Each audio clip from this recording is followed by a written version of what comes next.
The UFC has officially rolled out the lineup for UFC 324, the first event of 2026, and the reaction from fans has been mixed. On paper, it is a huge card loaded with big names and high-stakes fights. But for a lot of people who follow the UFC lightweight division closely, one thing stood out right away. Ilia Topuria is not on it. The newly crowned lightweight champion is not defending his title, and there is no sign of the long-anticipated matchup with number one contender Arman Tsarukyan. Instead, the spotlight is shifting to a different lightweight showdown. Paddy Pimblett versus Justin Gaethje for the interim lightweight belt. For months, fans have been talking about when Topuria would make his first title defense.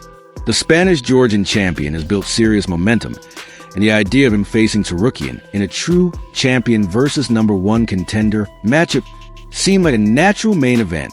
Many expected that fight to headline the UFC 324 card and set the tone for the new year.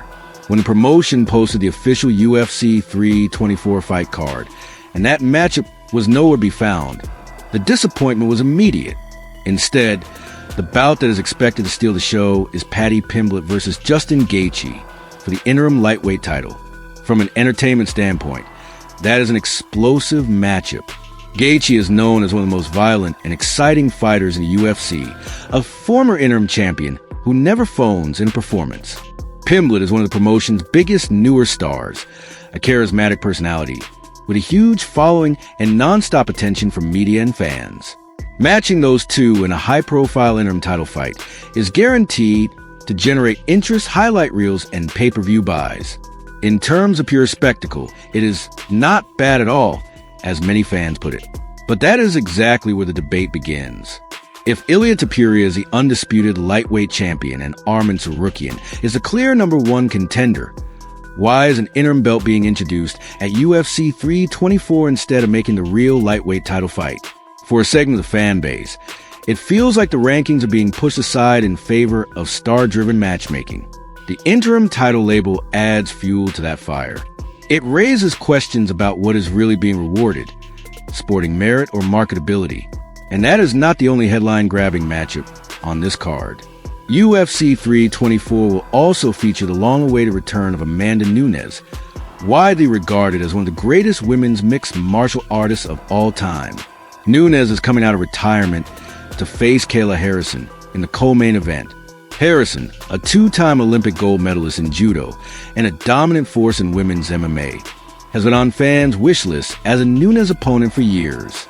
Many people believe Nunes versus Harrison is a super fight that could easily headline its own event. Putting that as a co-main underneath an interim lightweight title fight shows just how stacked UFC 324 really is. Still, even with Amanda Nunes back and Kayla Harrison finally getting a massive UFC platform, many fans feel like the promotion missed an opportunity by not including Topuria's first title defense on the same card. The expectation was that UFC 324 would give viewers the full package. The champion defending his belt against the rightful challenger, a blockbuster co-main, and big names across the board. When that didn't happen, frustration spilled over onto social media. It wasn't just casual fans speaking up. Jake Paul, who has become one of the loudest outside critics of the UFC's business and matchmaking decisions, also chimed in. Paul has a long history of publicly calling out UFC President Dana White over fighter pay, long-term contracts, and how the company structures its events. This time, he chose to link the UFC 324 lineup to a larger issue, the promotion's public push to change boxing law in the United States under the banner of the best fighting the best. In his view, if the UFC is going to argue that it can fix boxing by enforcing better matchups, it needs to show that same commitment in its own cages first. On his X account, Jake Paul posted a pointed message aimed directly at the UFC's leadership. He essentially argued that the promotion cannot campaign to reform boxing with promises of guaranteed top-level fights, while, at the same time, skipping over a clear champion versus top contender matchup like Ilia Topuria versus Arman Tsarukyan in favor of a more commercially attractive interim lightweight bout. For him, that looks like a contradiction between words and actions. This criticism is tied to a bigger conversation about the Muhammad Ali Boxing Reform Act, often simply called the Ali Act. The The Ali Act is a federal law in the United States that was originally designed to protect professional boxers from exploitative practices. It focuses on things like contract transparency, independent rankings oversight, and financial disclosure. In simple terms, the law tries to prevent promoters from having too much power over both fighters and titles, and it aims to make sure athletes know how much money is being made and where it is going. Recently, key figures in the UFC have supported efforts to revive and modify the Ali Act, sometimes referred to as the Muhammad Ali Revival Act. These proposed changes would not only impact boxing, but could reshape combat sports more broadly. Some of the ideas involve consolidating promotions, adjusting how rankings and titles are regulated, and potentially changing how fighters negotiate and sign contracts across different organizations. Supporters argue that the current boxing landscape is fragmented and often chaotic, with multiple belts, promoters, and broadcasters making it hard to consistently deliver elite matchups. Dana White has spoken publicly about his vision for boxing reform, most notably on shows like The 3 Knockdown Rule. He insists he is not trying to eliminate the Ali Act altogether, but rather to add on to it and make it more effective. In his view, just because a law was passed does not mean it works as intended forever. He has argued that certain parts of the Ali Act have actually complicated the sport, and he often points to the state of modern boxing as proof that the current system is not sustainable. White has said that under his approach, not one word is going to be changed in the existing Ali Act. Instead, he frames his plan as an alternative path. According to his comments, fighters, promoters, and others in the sport could choose to keep operating under the current structure, or they could come bet on his model, which he believes will deliver more stability and more big fights. The underlying message is that his system will be a better solution to problems like inactivity, mismatched champions, and a lack of clarity in title pictures. Critics, however, see real danger in those proposed changes. They worry that any move to alter or expand the Ali Act could end up giving major promotions even more control, not less. Right now, the Ali Act forces a certain level of disclosure in boxing, especially when it comes to purses, event revenues, and rankings. If a new framework waters it down or allows powerful organizations to sign fighters into exclusive, long-term deals without robust oversight, many fear that boxers could lose key protections they currently enjoy. Those critics point directly to the UFC's own structure as a warning sign. In mixed martial arts, there is no equivalent to the Ali Act. The UFC controls titles, rankings, matchmaking, and broadcast deals, while fighters often operate with limited insight into the company's total revenue from a particular event. Numerous athletes and fans have claimed for years that UFC fighters are underpaid compared to what the company earns from pay-per-views, broadcasting, and sponsorships. For them, the idea of bringing that type of model into boxing is a step backward, not forward.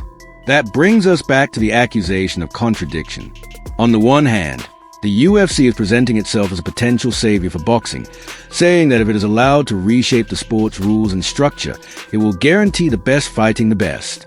On the other hand, when it comes to UFC 324, many see the company choosing to prioritize an interim lightweight belt between Paddy Pimblett and Justin Gaethje over booking Ilia Topuria's first title defense against the number one contender. It is not that Pimblett versus Gaethje is a bad fight. In fact, it is likely to be wild. But if the standard is supposed to be champion versus top challenger, it is easy to see why some fans and figures like Jake Paul are asking tough questions. To be fair, there can be legitimate behind-the-scenes reasons why a particular title fight does not land on a specific card. Champion schedules, injuries, negotiations, timing of training camps, and personal circumstances can all play a role.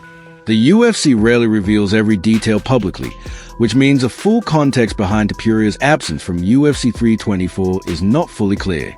However, in the absence of that information, the optics are what they are: an interim title on a card where a real title fight seems like an obvious fit, and a heavyweight online debate about what that says about the promotion's priorities.